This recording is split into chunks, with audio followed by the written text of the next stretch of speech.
আমি আজকে open challenge দিচ্ছি কুষ্টিয়ার বুকে। কোন মায়ের দুধ খেয়েছি আমি দেখবো, আসেন আমার সামনে আসেন। আজকে মাইক কেড়ে নেন তো, মাইক আজকে ছেড়ে দিলাম, কেড়ে নিন। আমার মনে হয় এই আগস্ট আসার আগে দেশে এখনো কিছু জুলুম আছে, এই জুলুমগুলো আমরা চাই যেন বন্ধ হয়। এই আগস্ট আসার আগেও যদি এই জুলুমগুলো বন্ধ না হয়, আবার আগস্ট আসলে কিছু ঘটে যাবে। আমি নামগুলো নিতে পারলাম না, তাই আমার মনে হয় ১৫০০ বছর পর ওই আয়ামে জাহিলিয়াত যুগ পার হয়ে আমি জাহিলিয়াত যুগ শুরু হওয়ার পর ঠিক তারাও বুঝেছিল যে দেশে হামজা কোরআন দিয়ে যা বলতে চাই, জনগণ যদি সত্যি এগুলো বুঝে ফেলে এতে আমাদের চেয়ার থাকবে না। এই জন্য এত বাধা দিত। তাছাড়া এত বাধা দেবে কোন কারণে?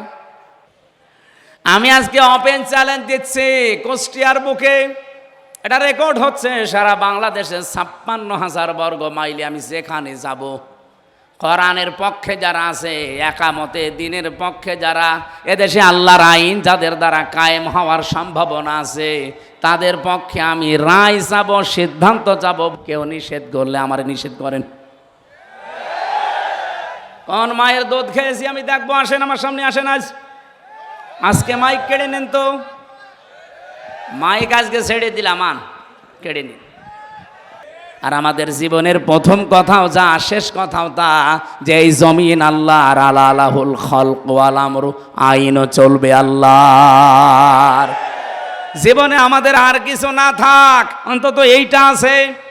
যারা বাংলাদেশে মিথ্যা কথা আমাদের বিরুদ্ধে ছড়ান যে আমাদের নাকি আকীদা ঠিক নেই, আরে ভাই আমার আকীদা হচ্ছে আল্লাহর জমিনে আল্লাহর বিধান চালু করব, এটা আমার আকীদা। আপনার আকীদা কি বলেন তো? আপনার আকীদা যদি থাকে না আমার এই জমিনে আল্লাহর জমিন আমি মানি, কিন্তু আইন চলবে আমার বাবার, আপনি মুশরিক। আপনি যদি বলেন আল্লাহর জমিন ঠিক আছে মানি, কিন্তু আইন চলবে আমার স্বামীর, আপনি মুশরিক।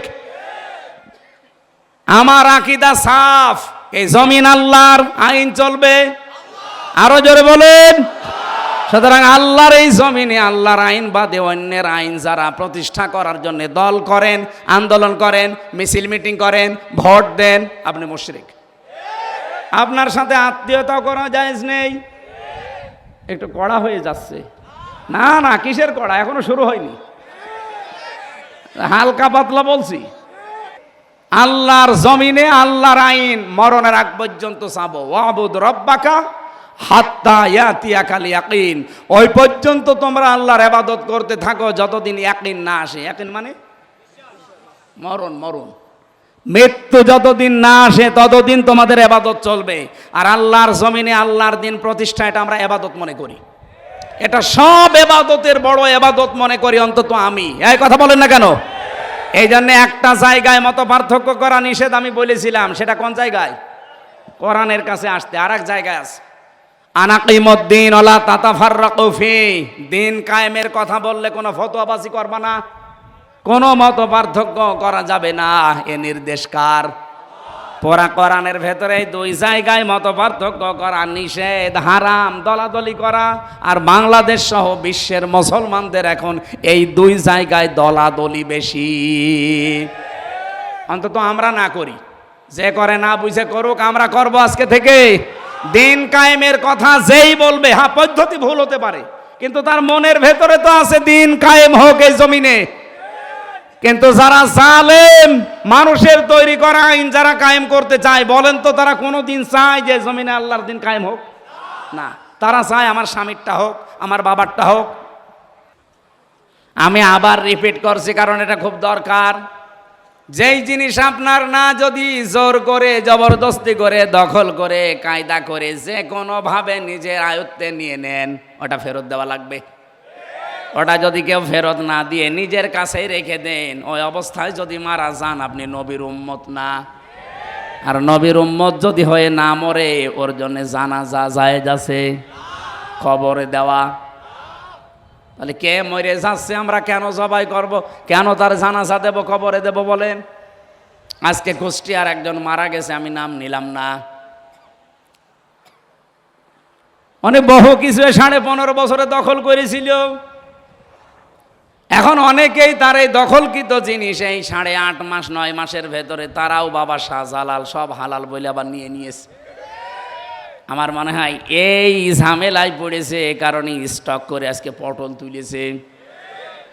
আমি কমেন্টে দেখলাম মেসেজ বক্সে যে 100 জনের প্রায় 99 জন বলছে আলহামদুলিল্লাহ, ইন্নালিল্লাহ কেউ লেখে না। সে যাই হোক, আপনাদের নাম শোনার দরকার নেই, ফেরেশতারা জানলে আর আমি জানলে হবে। এরকম জীবন যেন সামনে কেউ গঠন না করে। তাও তো সে একটা পাতি নেতা ছিল। আরে পাতি যার পেছনে থাকতো সে যদি মরে যায়, আমার মনে হয় দেশে হিন্দুরাও বলবে আলহামদুলিল্লাহ। এই জন্য অত তাড়াতাড়ি যেন তাদের মরণও না হয়, কারণ এখনই আলহামদুলিল্লাহ শুনতে আমরা রাজি না।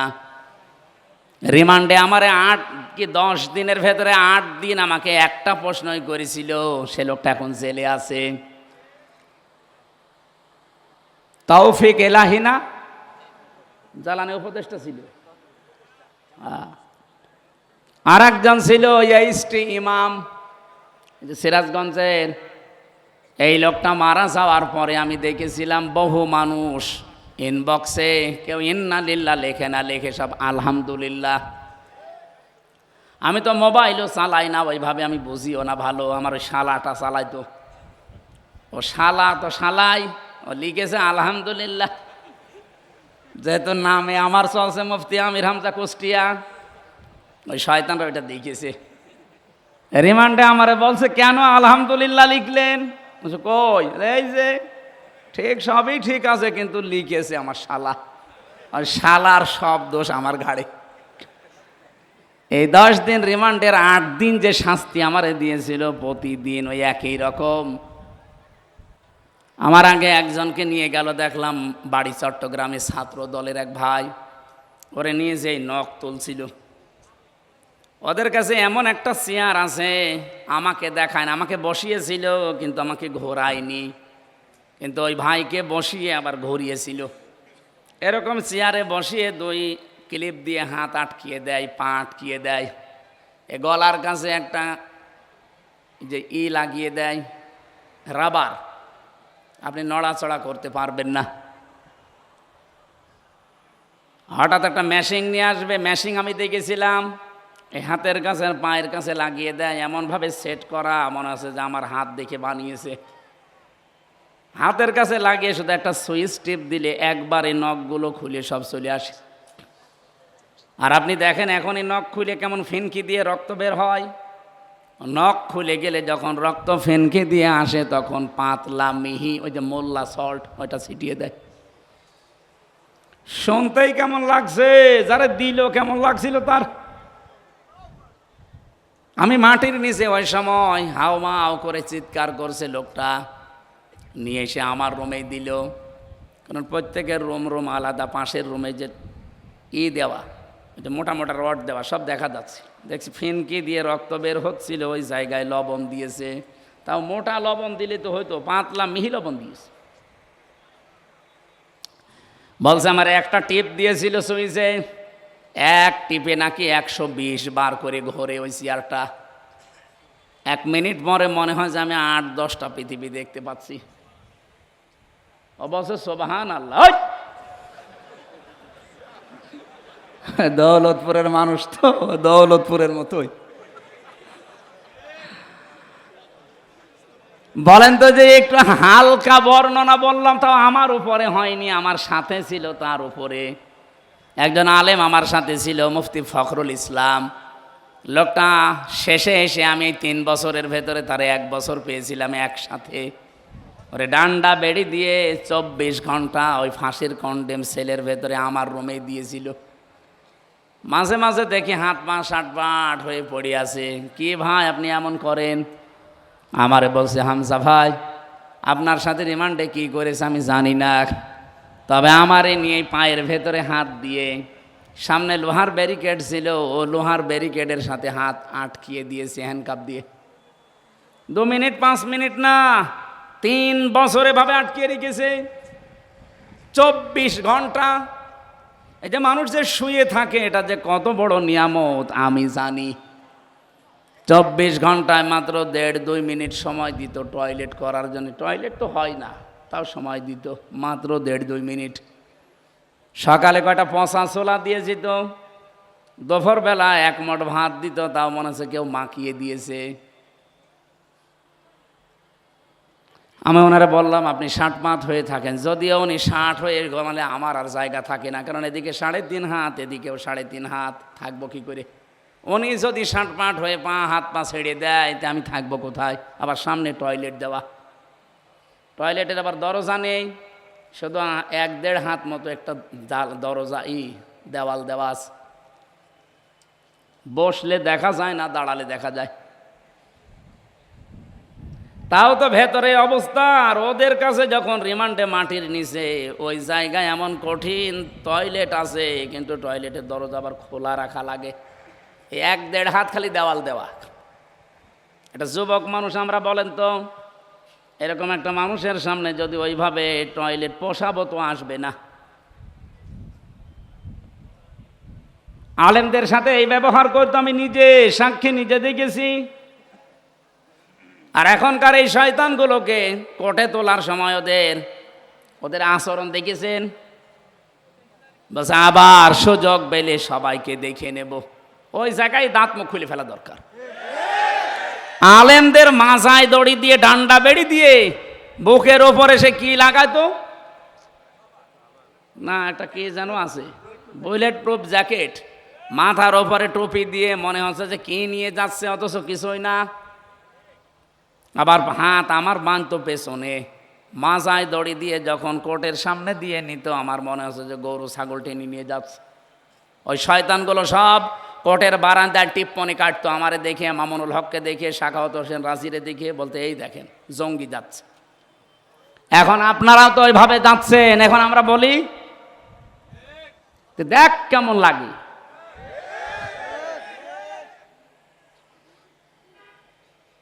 মানুষ হয়ে যারা মানুষের উপরে জুলুম করে, আল্লাহর কসম এই আয়াতের ফতোয়া হচ্ছে আল্লাহ নিজে তাদের বিরুদ্ধে মামলা দায়ের করবে।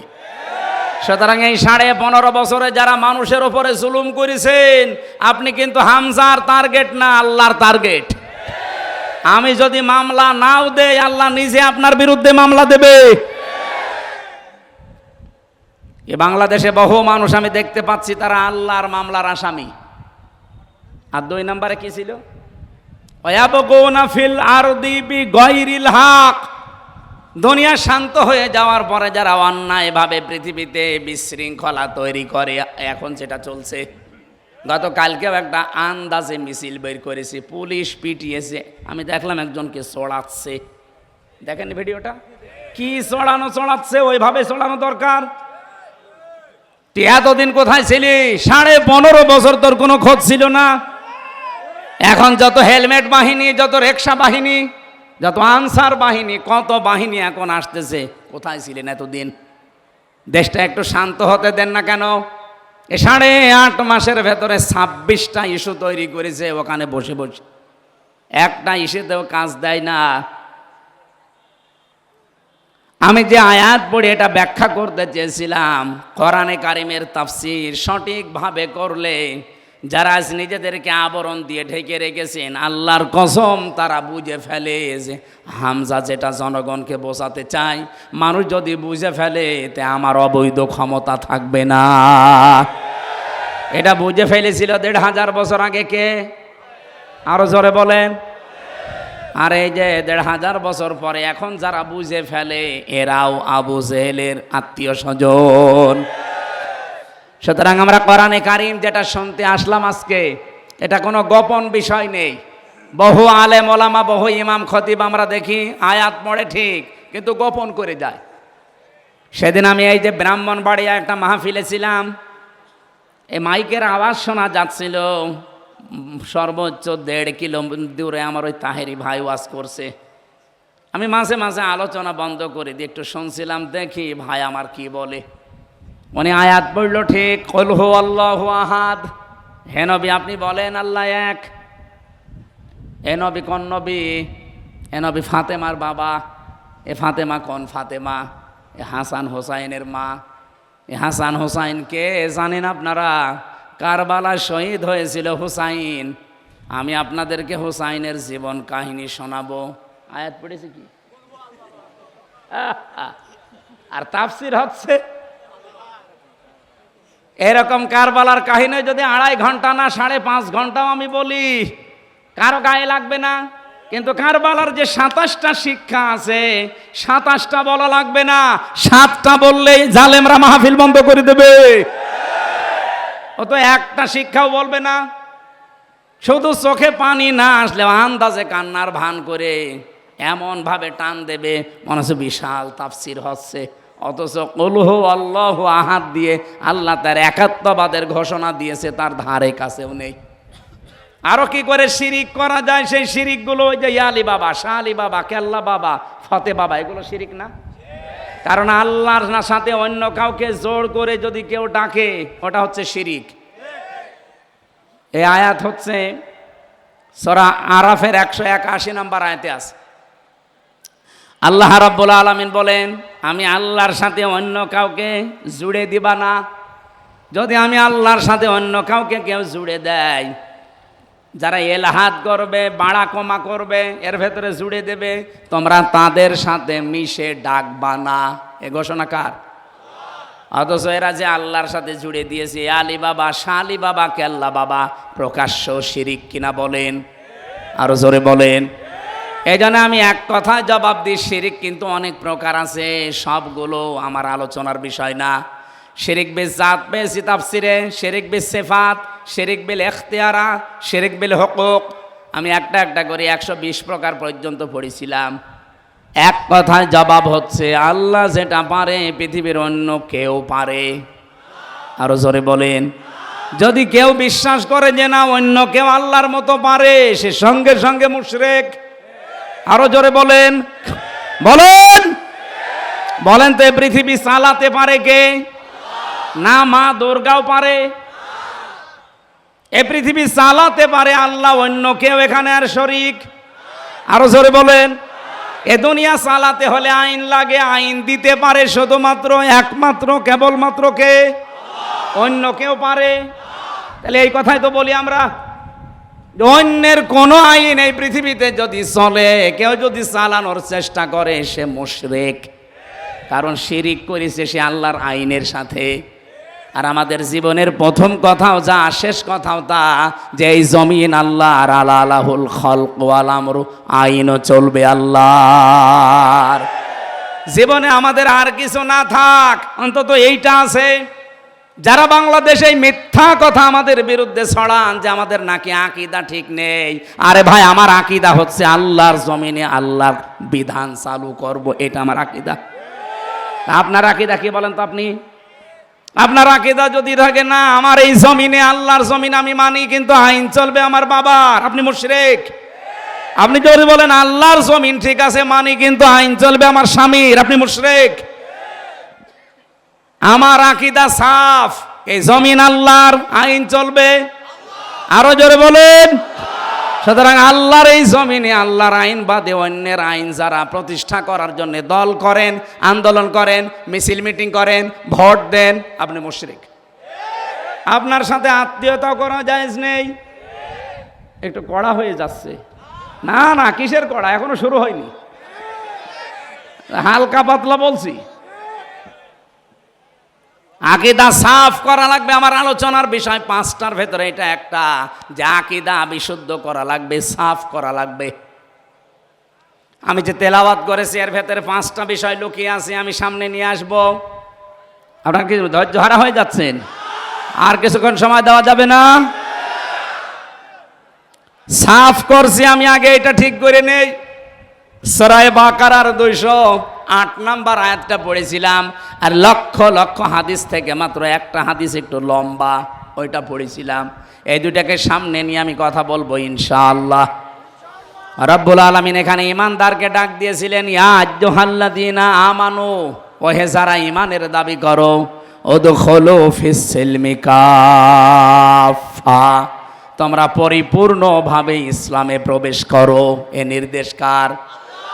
এখানে শব্দটা ছিল সিলমন, এখানে জবর দিয়ে পড়লে হয় সালমন। আলেম যারা আছে বলেন তো সালমন মানে কি? এলাকায় আলেম নেই। সালমন মানে শান্তি, আর সেলমন মানে ইসলাম। সেলমন মানে, এখানে কি সেলমন আছে না সালমন আছে? সেলমন। আল্লাহ পাক বলেন উদখুলু, বহু বচন এটা, সবাই মিলে প্রবেশ করো ফিস সিলমি, ইসলামের মধ্যে। কিভাবে করবা? কাফা, পরিপূর্ণভাবে। এখন আমাকে যদি কেউ প্রশ্ন করেন, হুজুর সারা জীবন আমি আয়াত শুনছি ইসলামে প্রবেশ করো, ইসলামে প্রবেশ করো পরিপূর্ণভাবে, তো ইসলামে পরিপূর্ণ প্রবেশ কিভাবে করে? কেউ যদি বলে আমি ইসলামে পরিপূর্ণভাবে প্রবেশ করতে চাই, তার কিছু আলামত পড়া কোরআনে আল্লাহ দিয়েছেন।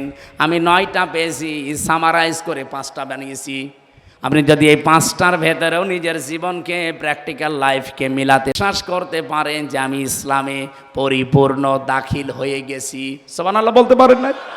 আর 1 নম্বরে আকীদা বিশুদ্ধ করা লাগবে।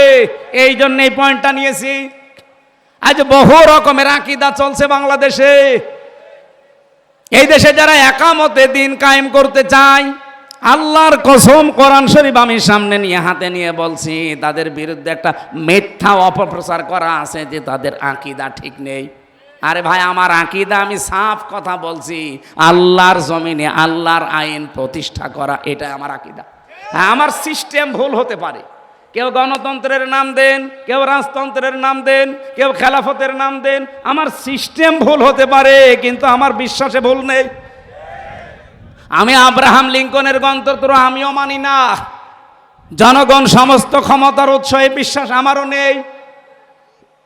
আপনার কি মনে হয় জামাত ইসলামের নিবন্ধন বাতিল করে দিয়েছে শুধুমাত্র তারা 71 সালে ভূমিকাটা খারাপ ছিল এই কারণে তাদের নিবন্ধন বাতিল হয়েছে? জীবনও না। এ দেশ তো আর হাসিনা এতদিন চালায়নি, চালিয়েছে ওনার স্বামী, ওনার নামে স্বামী যিনি, উনি এখানে যা বলেছে তাই হয়েছে দিল্লির প্রেসক্রিপশন অনুযায়ী। যারাই বলেছে যে ক্ষমতার উৎস জনগণ নয় আল্লাহ, তাদেরই নিবন্ধন বাতিল করে দিয়েছে। কারণ এখানে একটা প্রকাশ্য শিরিক লুকিয়ে আছে।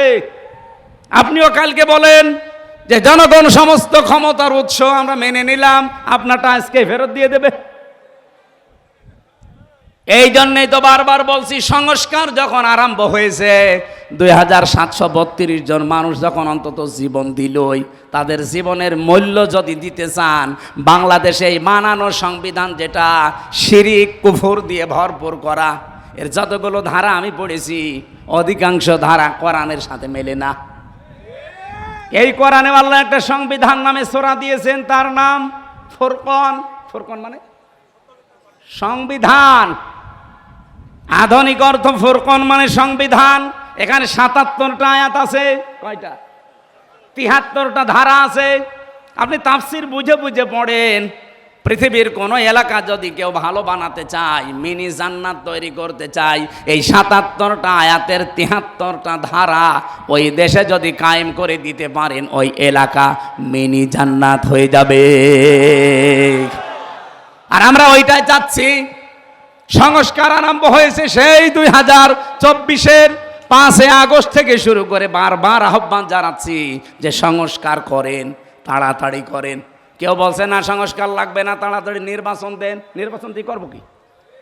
সংস্কার না করে নির্বাচন দিলে আগে যে দিনের ভোট রাতে হয়েছে তাই হবে। কারণ এই যে 1628 জন যারা দায়িত্বে আছে, এরা তো ওই মানুষগুলোই, এই ডিসি সেই ডিসি, এই এসপি সেই এসপি, এই টিওনো সেই টিওনো, এই ওসি সেই ওসি। হ্যাঁ, কুষ্টিয়ার ডিসি গেছে কুমিল্লায়, কুমিল্লারটা গেছে কুড়িগ্রাম, কুড়িগ্রামটা চট্টগ্রাম। এই পার্থক্য, মাল তো সব একই আছে। কি মাল এক নেই? খালি চেয়ার পাল্টিয়েছে। চেয়ার পাল্টিয়ে কি হবে? মাল পাল্টান। খালি জিনিসপত্রগুলো পাল্টিয়ে যারা এতদিন কে বৈষম্যের শিকার ছিল এই 15.5 বছর, তাদেরকে নিয়ে এসে বসান। কালকেই নির্বাচন আমরা মেনে নিচ্ছি, কোনো অসুবিধা নেই। এই জন্যই বারবার সংস্কার চাচ্ছি, যে সংস্কার যখন সব জায়গায় চলছে, সংবিধানের সংস্কার করেন। এখানের ধারাগুলো ডক্টর কামালের লেখা, একটা নাস্তিক ওর লেখা সংবিধান বাতিল করে দিয়ে কোরআনের সংবিধান, এখানে 92 জন মুসলমান 100 জনের আমরা বাস করি। আমরা কোরআনের এই 73টা ধারার সংবিধান চাই না। আরো জোরে বলেন চাই না। কারা কারা চান কোরআনের সংবিধান দেখি?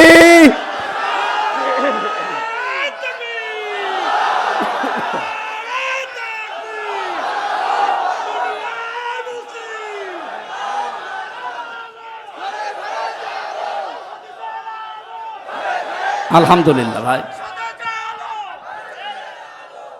আমার ভাইরা, এটা যদি কারো কাছে রাজনীতি মনে হয়, হ্যাঁ আল্লাহর কসম এটাই আমার রাজনীতি। এটা যদি কারো কাছে ধর্ম ব্যবসা মনে হয়, আল্লাহর কসম এইটাই আমার ধর্ম ব্যবসা। এই আমার মরণের আগ পর্যন্ত আপনি সরাতে পারবেন না। আমি যে বিশ্বাস এনেছি, আমার এই আকীদার ভেতরে এক চুল ভেজাল নেই। আমার আকীদা এইটা যে জমিন আল্লাহর, আইন। এই আকীদা নেই আপনাদের? আপনার কি? আমি যেটা বললাম এই আকীদা আপনার আছে? যার নেই সে মুশরিক। কারণ আল্লাহ যেটা পারে ওইটা অন্য কেউ। এই জমিন আল্লাহ বানিয়েছে, আইনও তিনি দেবেন। এর দলিল আছে সূরা আলে ইমরান 4 নম্বর পারা 9 নম্বর পৃষ্ঠা 3 নম্বর লাইনের 154 নম্বর আয়াতের মাঝের অংশে। কোন হুজুর নিয়ে আসবেন, নিয়ে এসে তাফসীর মিলান। ইয়াকুলুনা হাল্লানা মিনাল আমরি মিন শাইইন কুল ইন্নাল আমরা কুল্লাহু লিল্লাহ। কারো ফতোয়া লাগবে না। জমিনে যদি কেউ প্রশ্ন করে যে আইন বানাতে পারি, আপনি বলেন না, আইন বানানোর ক্ষমতা কার? এই কথাগুলো বাংলায় বলতে গেলে আপনার কাছে রাগ হয়। আর এই আয়াত দিয়ে যে মাগরিবের নামাজ পড়ালাম, হ্যাঁ এই আয়াত দিয়ে মাগরিবের নামাজ পড়ালাম, কিছুই বলে নাই। যখন বাংলা বলছি বোঝা, অথচ আরবিতে আমার মনে হয় আপনার এই আয়াত না পড়ে যদি গালি দিতাম, আপনি বলতেন হুজুর মনে হয় দোয়া করছে। না ভাই, পাগলামি করলে আর হবে না, সময় চলে যাচ্ছে। সংস্কার আরম্ভ হয়েছে, বারবার দাবি জানাচ্ছি। এখনো চোর মুক্ত হয়নি এই দেশ, এখনো ডাকাত মুক্ত হয়নি, এখনো আন্তর্জাতিক ষড়যন্ত্রের মোকাবেলা আমরা করতে পারছি না। পারবো। এইটার 73টা ধারা আপনি সংবিধানে সংযোজন করে দিন, দেখেন কালকে এই দেশ আল্লাহ নিজে রক্ষা করবে। আফগানিস্তান রক্ষা করছে না? কত বড় বড় পরাশক্তি সব পালিয়েছে। সবাই এখন পৃথিবীতে তাদেরকে আদর্শ মডেল মনে করছে, ধর্ণা দিচ্ছে। তারা সংবিধান বানিয়েছে কি দিয়ে? কোরআন দিয়ে। 56,000 বর্গ মাইল এইটা দিয়ে বানিয়ে দেন। রাজনীতির গন্ধ না খুঁজে এই কাজ করেন। আল্লাহর কসম বাংলাদেশ মিনি জান্নাত হবেই। কারণ এদেশের সব আছে। বাইরের দেশগুলোতে যে দেখলাম ওরা খালি 2টা কাজ করে, এজন্য তারা দাঁড়িয়ে যায়। মালয়েশিয়া 2004 সাল থেকে দাঁড়িয়ে গেছে। ওদের একটা কাজ আছে, প্রথমে তারা পরিষ্কার পরিচ্ছন্ন খুব। 2 নম্বরে তারা খাদ্যে ভেজাল দেবে না, দুর্নীতি করবে না। যদি দেখে যে কোনো খাবারে ভেজাল দেওয়া আছে, ফরমালিন দেওয়া আছে, ঔষধ দিয়েছে, বিষ দেওয়া আছে, যদি ধরা পড়ে কোনো বিচার নেই, সঙ্গে সঙ্গে মেরে ফেলবে।